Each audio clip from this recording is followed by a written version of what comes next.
Hello বন্ধুরা, কেমন আছেন সবাই? আমি তো আলহামদুলিল্লাহ ভালো আছি। আমাদের এখানটায় কীরকম ঝড় হচ্ছে দেখো, এত প্রচণ্ড ঝড় হচ্ছে। আমি ছাদের উপরে আসলাম ভিডিও করতে, মানে এত সুন্দর ভিউটা দেখে আমি ভিডিও করতে আসলাম। কিন্তু ভিউটা খুব সুন্দর লাগছে, তবুও আমরা খুব অসুবিধার মধ্যে আছি। আমাদের বাড়ি বর্ডার সাইডে, মানে আমাদের এখান থেকে বাংলাদেশ বর্ডার কাছে। দেখো, দেখা যাচ্ছে এই ছাদের উপর থেকে নদী। আমাদের ড্রাগন গাছে ফুল ফুটেছে, আর বর্ষাকাল তো এই সময় ফুলগুলোই ফোটে, আর দেখতে খুব সুন্দরও লাগে। 4-5টা ফুল ফুটেছে, কটা শুকিয়ে পড়ে গিয়েছে আর এই কটা আছে।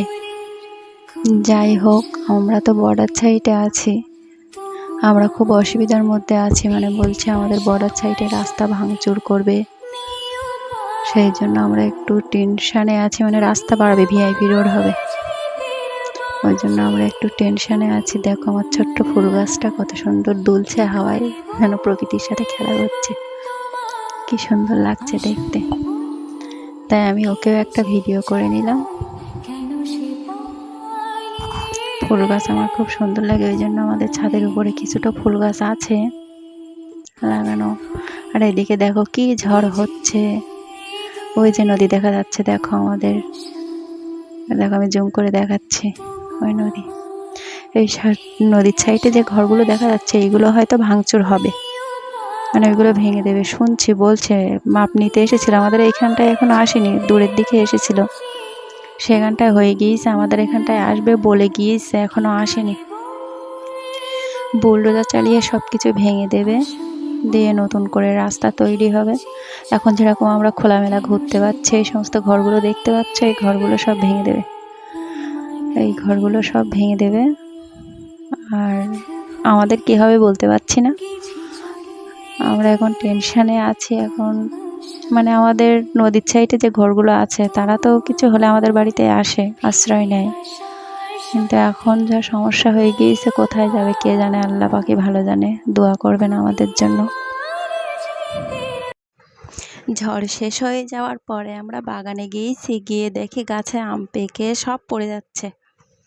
তাই এসে আমরা একটা ভাইয়াকে ডেকে নিয়ে গিয়েছি যে আমগুলো একটু পেড়ে দাও সেইগুলো। তাই সে ভাইয়া গাছে উঠে আমগুলো পেড়ে দিচ্ছে, আমগুলো পেকে পেকে সব তলায় পড়ে যাচ্ছে। আমাদের এই বাগানটা কেনা বাগান, বাগান কেনা বলতে এই জায়গাটা আমরা এই প্রথম কিনেছি, ওই জন্য এই বাগান থেকে প্রথম আম ভাঙা হচ্ছে আমাদের। মানে আমাদের একটা চাস্তো ভাইয়াদের জায়গা, সে তাদের কাছ থেকে আমার ভাইয়া কিনে নিয়েছে এই জায়গাটা। এবার গাছে আম হয়ে পেকে পড়ে যাচ্ছে, আমরা তো এদিকে আসিও না, দেখাও হয় না। ঝড় হয়েছে বলে দেখতে এসেছিলাম, এসে দেখি সত্যি আমের গাছের থেকে আম পড়ে সব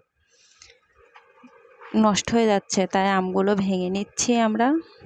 আর পুকুরেও কিছু আম পড়ছে, সেই জন্য বাচ্চারা খুঁটে খুঁটে নিচ্ছে সে আমগুলো। ওরা একটু আনন্দপ্রিয়, ওই জন্য সব খুঁটে খুঁটে তুলে নিচ্ছে আমগুলো। আর গাছের নাড়া দিলে সব তলায় পড়ে যাচ্ছে, মানে গাছের ডেসে আছে তো আমগুলো, ওই জন্য সব পড়ে যাচ্ছে তলায়। আর বাচ্চারা সব আনন্দ করে খুঁটছে সেই আমগুলো পুকুরে নেমে। আর আমগুলো বাড়ি নিয়ে এসেছি, এনে সবাইকে দিয়ে, ফ্যামিলির সবাইকে দিয়ে, আর এইগুলোই আছে আমাদের বাড়ি খাওয়ার জন্য। সবাই আত্মীয় স্বজন, পাড়া প্রতিবেশী সবাইকে দিয়ে দেওয়ার পরে এইগুলোই বাড়িতে রেখে দিয়েছে।